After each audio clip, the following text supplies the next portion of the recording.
How's it going, boys, girls, and squirrels, and welcome back to Bungo Stray Dogs. We are rapidly approaching the finale of this season, and I am so excited. Because things are ramping up. Bungo Stray Dogs has a horrible case of, bad beginning and middle-itis. The beginning of this season was pretty good, the middle has been weak. But typically, Bungo Stray Dogs seasons have ended phenomenally. They're just typically pretty hype. They give me everything I want, all the matchups I could ask for. It's just typically got some pretty hype season finales. And now that we're so close to this one, and things are finally culminating to a climax, I'm super excited to get back into it. So, let's get back into it.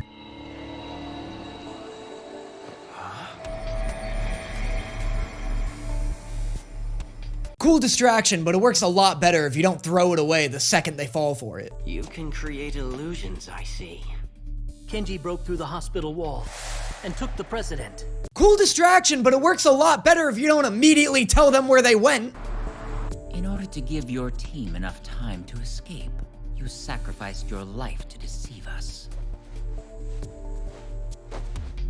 If they don't kill Junichiro right now, I will truly have no faith in either of these organizations. You've got a guy on your team whose sole job is to blow up civilian trains. Do not let Junichiro go just because he put his hands in the air. That's a sign that shouldn't even mean anything to you. You guys aren't the police. But what if that ability user has already left town?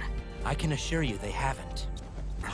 No one releases poison without having an antidote. No one? What is that, a common thing in the poison releasing community? I assure you, if I were ever trying to poison someone, the last thing I would keep around is something that unpoisons them. This atmosphere, it reminds me a lot of the orphanage.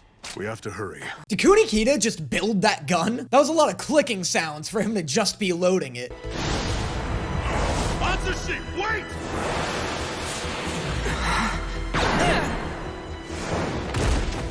Are you alright? Oh my god, are we finally getting confirmation that Atsushi is literally immortal?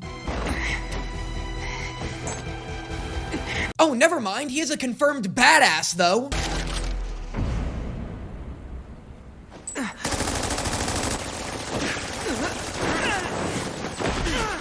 Six children with submachine guns, and none of them could hit a stationary target? I know they're kids, but you'd think that 6 of them would equal at least 2 adults. But we can't stay trapped here. Dopo, Poet! Tear gas bomb! You're right, Atsushi, we shouldn't fire back. They are just children, after all. Good thing I've got this anti-riot grenade. Tear gas is still pretty intense to use on children, Kunikita. You couldn't make that a sleeping grenade?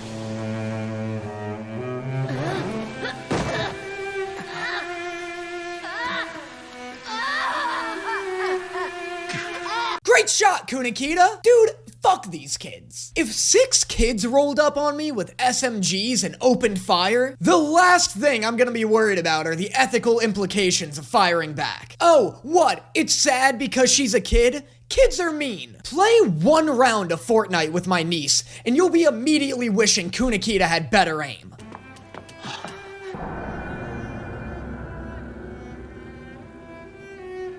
It's that girl again. It's wild that the first thing out of Atsushi's mouth isn't, holy shit, she's got a grenade necklace. Mr. Kunikita, something feels off here. Is it the grenade necklace? I thought we'd have to fight our way through an army of gifted. Yeah. You don't know they're not gifted? Maybe they mean academically. Maybe you just gassed your way through a bunch of AP honor students. Gifted can mean a lot of things.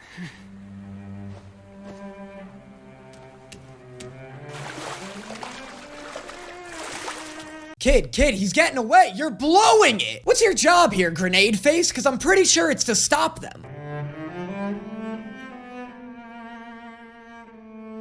Did you abduct me just to make me listen to you play the cello? I abducted you to listen to me play violin. The cello is my warm-up instrument. You know what?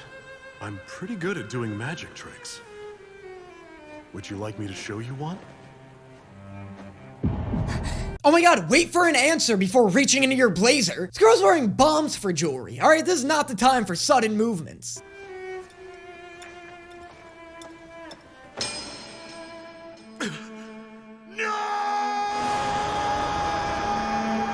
0 chance Kunikita dies diving headfirst into 3 hand grenades right now. No way this random NPC kills Kunikita right now.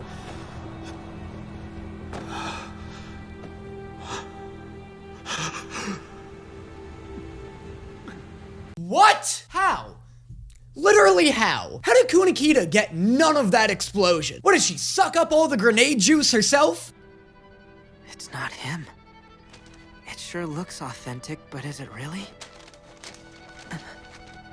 What do you think? How about where did you come from? I like how everyone's attitude is just, oh cool, Rompo's here, mystery solved.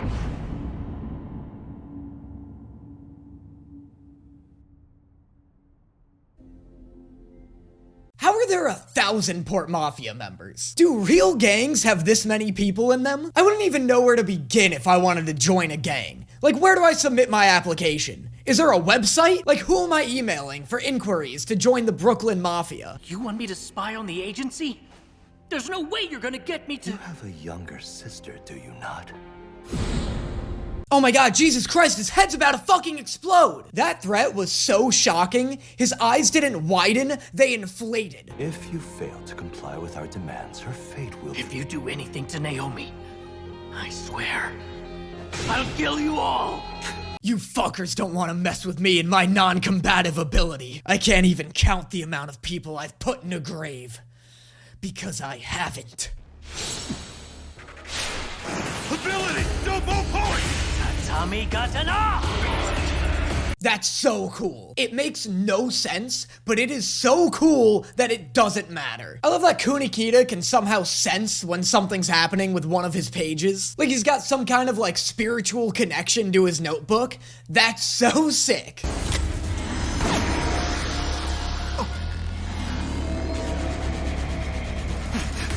More of your illusion ability, huh? Look, I think Junichiro is dumb as hell, but I am fully down to revoke that statement if he earns it.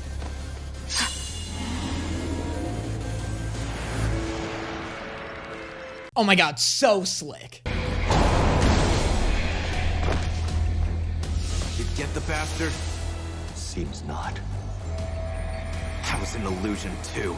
Okay, well that illusion just gave Geen a haircut, so what's the deal here? Are the illusions tangible? Because that's not an illusion. At that point, Junichiro's power is cloning himself. There's only one way to win this war.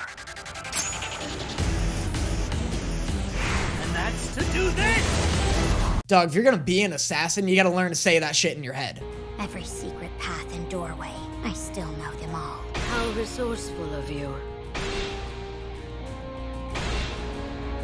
I feel like I'm looking at 2 people wielding 2 different Pokemon legendaries. Like this is gonna turn into an ad for Bungo Stray Dogs, Ruby and Sapphire. Tell me, what exactly is your goal?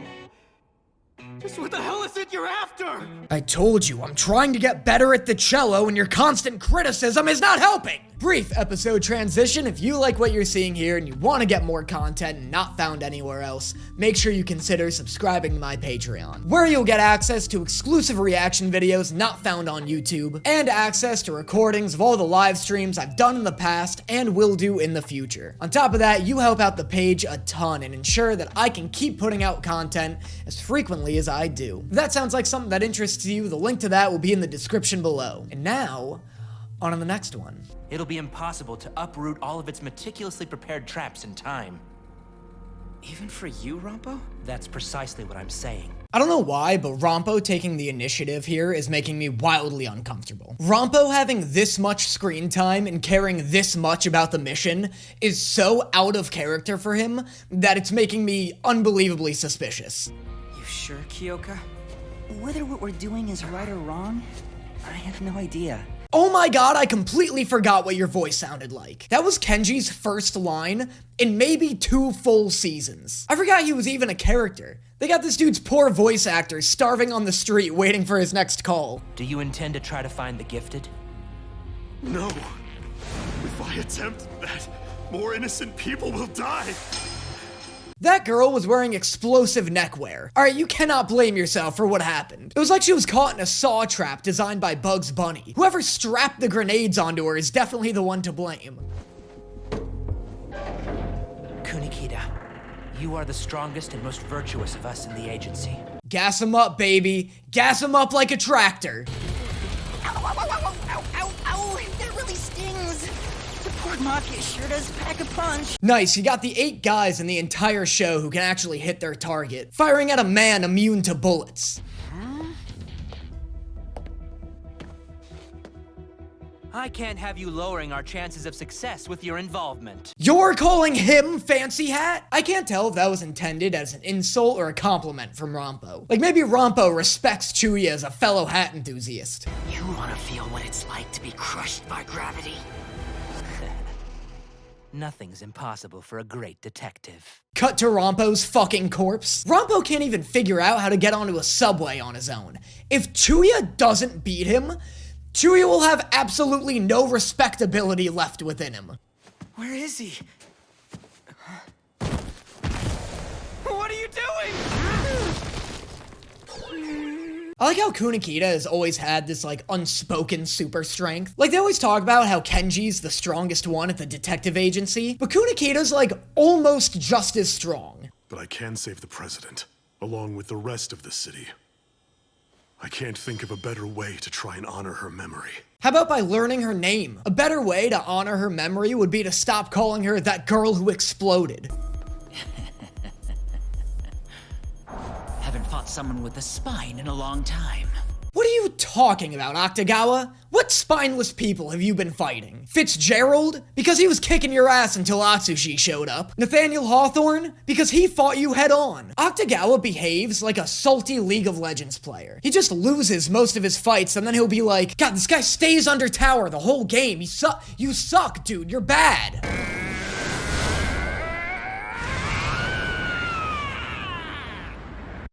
Do you like mystery novels? Cut to Rampo's fucking corpse. I can't get my fist out! There are 1,000 characters in this one. And half of those characters are murderers. Oh, Chuya got PO'd. He got straight EAP'd. Oh.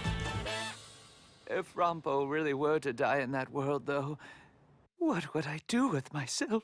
I love that Poe and Rampo have this weird Batman and Joker relationship. One where Poe is completely obsessed with Rampo, and Rampo occasionally remembers Poe exists. What in the blazing hell is that? Oh god, and he brought the shitty soundtrack from season 1 with him. How has nobody killed this guy already? How's he not even accidentally died? This guy wears more grenade jewelry than that kid. Tell me, are you the gifted who can cut anything? And what if I am? Are you the gifted that can cut anything? This is the first time I'm hearing of this, Octagawa. Kyoga, I'm happy for you. Oh my god, what? Shut the fuck up. Octagawa does not get to have a sweet moment. What the hell are we doing here, guys? What are we doing right now? Don't make me like him. As long as that idiot bomber is out there, we're not gonna be able to get close to their building. What is this nonsense medical work going on right now? She's just dabbing the palm of her hand with a little cotton swab. Just like a weird spot to be administering care to. I feel like whatever she's doing could be just as easily done by washing Kyoka's hands. We never even had to plan for it. It was inevitable. I also had faith that you would come to this place. I am hyped to see these two finally fight. I want to see what Mori's ability does outside of making me uncomfortable. Have you brought backup? If I had, it would only have incited another war between our organizations. Are you unaware of the current war going on between your guys' organizations? You guys are way too late to be preventing war right now.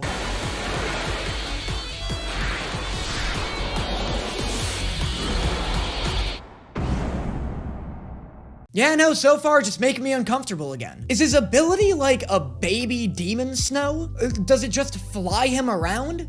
Because that's ass. But whatever it does and whatever it is, I will have to wait for next episode to find out. Not the best season so far. And by so far, I mean we're almost at the end. It was a lot of dicking around, and then now that we're like at the classic climactic ending, it's not anything crazy. There haven't been any, like, good fights these past 2 episodes. I'm getting sick of, like, the Port Mafia fighting the detective agency, because they just fight like they're in Power Rangers. No one arrests anyone, no one kills anybody, they act like they're these, like, bitter rivals, and I guess they are, but in the way that, like, Pokemon trainers are. It's really weird. It's like they fight for fun. It's a very strange relationship. But yeah, as always, let me know what you guys thought of these episodes in the comments below, and let me know what your favorite bits from this video were. It helps me and my editor make TikToks, helps us out a ton. And I will see you guys next time.